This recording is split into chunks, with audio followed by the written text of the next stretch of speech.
Are you a creator or a destroyer? This is not a trivial question, because the answer will reveal whether your life is going to be one which pushes the human race forward into the light or collapses it back into the darkness. And in this video, I'm going to help you answer that question. But be warned, you might be surprised by the answer. Now, nobody likes to think they're a destroyer. We all like to believe we're the good guy. Yet, even the most casual perusal of the internet today suggests that far more of us are destructive than we care to imagine. Here I'm entering the murky realms of the shadow, the dark and destructive parts of ourselves that we would prefer others not to see, not even ourselves. Social media is actually a great way to assess the significance of this issue in the digital age. By its nature, social media permits a rapid creation and publication process, and generative AI is accelerating that trend. It enables an almost immediate communication of thoughts and ideas, and the tendency is to hit enter without first achieving sufficient distance from the content we're about to publish, nor deep reflection about the situation we're embedded in. It was not that long ago that written publication was predominantly in the hands of professional writers and researchers.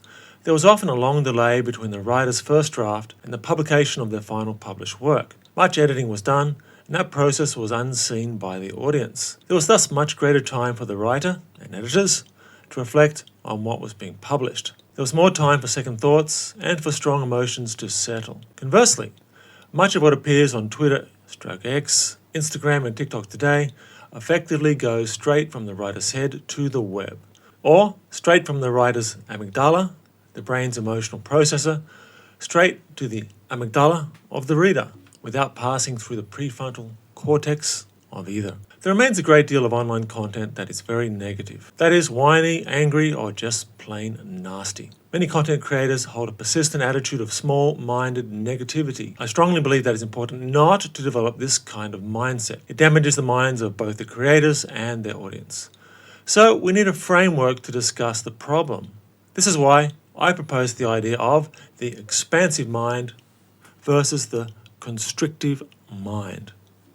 To put it simply, the expansive mind is constructive, creative, and often uplifting. It's typified by an attitude of generosity and elevation of the spirit, as if our boundaries are shifting outwards and upwards. The expansive mind represents the embodiment of the deep self. The constrictive mind, conversely, is fearful and angry. In its essence, it is mean-spirited and makes us feel smaller and less connected, and it wants to make others feel smaller too. The constrictive mind takes us into the world of drama and projection and away from our deep selves.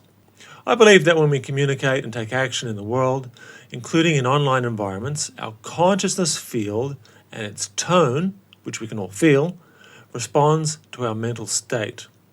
The key point is that the expansive and constrictive minds generate contrasting mental fields, and therefore their respective tones are very different. Thus, not only does our neurophysiology, our brains and bodies, change when we shift between these modes, our entire consciousness field shifts along with it. Therefore, the felt sense of opening or closing that we experience with these states of mind is not merely metaphorical. That feeling represents our energy field literally expanding and contracting. But let's put this to the test. Are you a creator or a destroyer? What I'm going to do here is ask you 10 questions. Each one touches upon a different characteristic of expansive and constrictive states of mind. There are more that I reveal in my book, Power and Presence, which you can check out via the link in the description, but here I'm going to keep things brief. Before you take this short quiz, think of a particular community or discourse that you're regularly part of online or offline. Then answer the following questions. You can also apply this quiz to other people or groups. Get a pen and a piece of paper, and for each question, add 1 point to either the creative or the constrictive side, depending on best fit. If you're unsure, or the situation doesn't clearly fit either side, don't add any points for that question. At the end, you'll have 2 scores indicating the balance of creative energy and destructive energy for your specified discourse. Creator or destroyer? The quiz. So, choose the person or group you wish to focus upon And let's begin. Answer quickly using your gut feeling. Number 1. Is there a sense of expansion, opening, and growth?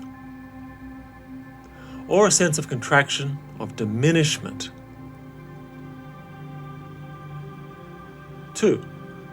Is the feeling one of creativity, receptivity to the new, of listening and opening up to the world? Or of constriction, control and fear with hardened boundaries and hostility towards others?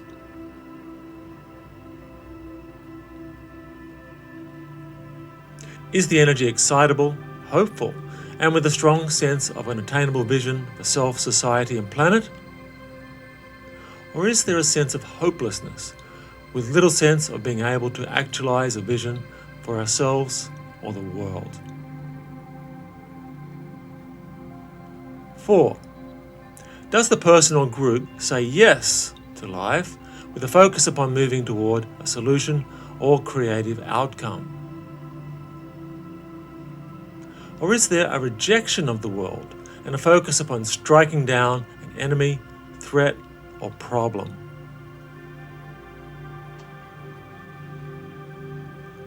Number 5. Is there a sense of an internal locus of control, that we can stand in our power?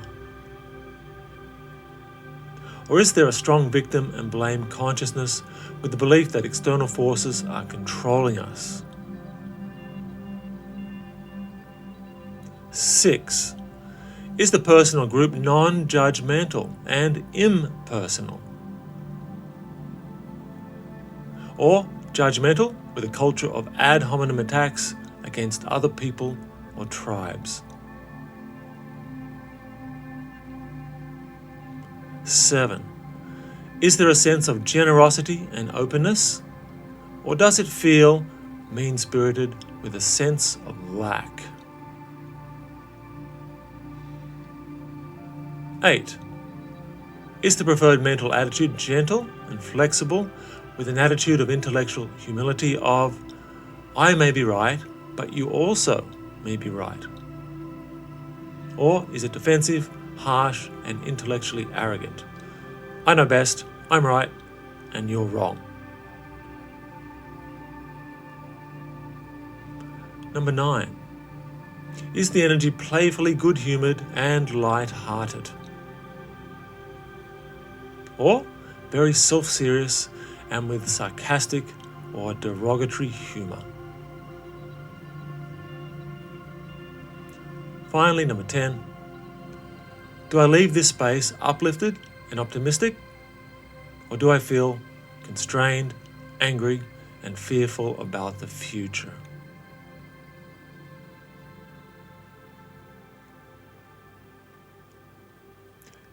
How did you go? You can add up the score for the constructive or creative side versus the constrictive or destructive side. Remember, no person or group is perfectly creative or destructive. At least I hope not in the latter case. But the balance of creator versus constrictor consciousness you derived from the quiz should give you a general idea of which way the person or group is leaning. And it should tell you which way you are personally leaning if you tend to frequent such spaces. The key point is that we have a choice as to where we place our attention. What we focus upon expands. Further, there's strong evidence that attitudes and ideas are contagious. For example, the Framingham Heart study, conducted over many decades, found that having an upbeat and positive friend can significantly contribute to a person's sense of positivity towards life and the future. But that positive effect is experienced not just to a direct friend, but there is a ripple effect such that the positive person's attitude indirectly influences the friends of friends, even if they've never met. Conversely, history shows that fear and loathing can be rapidly spread by mass social contagion events, like the 1692 Salem witch trials of Massachusetts, or the mass panic in 2001 surrounding the Monkey Man of New Delhi. And no, I wasn't there, in case you think that's me. Beyond the mainstream science, I also believe that the habitual residence in either the expansive or constrictive mind literally attracts similar consciousness structures to us. We're all entangled via an integrated intelligence, deeply connected to other minds and their fields of intention. We tend to become connected non-locally to like-minded consciousness fields that we mentally frequent. This is why it's very important to monitor our physiology while we engage with others, especially in online environments. We don't want to condition ourselves into chronic constriction mode, nor ingrain negative neural pathways into our brains. This is what I call becoming possessed by the darkness. And an awful lot of us are stuck there today, a mass constriction event generated by today's proliferation of screen-based experience. And one important distinction I'd like to add here. It doesn't matter what the internal narrative of the group is, nor what it stands for, no matter how just or noble.